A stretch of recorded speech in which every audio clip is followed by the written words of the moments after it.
திருப்போரூர் தொகுதி வாக்காளர் பொதுமக்களுக்கும் என் உயிரின் உயிரான விடுதலை சிறுத்தைகளுக்கும் வணக்கம். மதசார்பற்ற முற்போக்கு கூட்டணியின் சார்பில் திருப்போரூர் தொகுதி சட்டமன்ற தொகுதி வேட்பாளராக களம் காணும் பன்னீர்தாஸ் அவர்களுக்கு பானை சின்னத்திலே வாக்களித்து அவரை பெருவாரியான வாக்குகளின் வித்தியாசத்தில் வெற்றி பெறச் செய்ய வேண்டும் என கேட்டுக்கொள்கிறேன். கடந்த 25 ஆண்டுகளாக இந்த இயக்கத்திலே தன்னை இணைத்துக் கொண்டு கட்சிக்கும் தலைமைக்கும் விசுவாசமாக இருந்து பணியாற்றி வரக்கூடியவர். கட்சியின் அமைப்பு செயலாளராக இப்போது பணியாற்றி கொண்டிருப்பவர். ஏழை எளிய மக்களுக்கு தொடர்ந்து உதவிகளை செய்து வருபவர். அத்தகைய வேட்பாளருக்கு உங்கள் ஆதரவை நல்க வேண்டும். அவருடைய வெற்றி திமுக கழக ஆட்சி அமைவதற்கு ஏதுவாக அமையும்.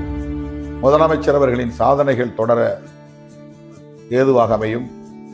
முதலமைச்சர் அவர்களின் நல்வாழ்த்துக்களோடு, தோழமை கட்சி தலைவர்களின் நல்வாழ்த்துக்களோடு களம் காணும் பன்னீர்தாஸ் அவர்களுக்கு பானை சின்னத்திலே வாக்களித்து அவரை பெருவாரியான வாக்குகளின் வித்தியாசத்தில் வெற்றி பெறச் செய்ய வேண்டும் என கேட்டுக்கொள்கிறேன். நன்றி, வணக்கம்.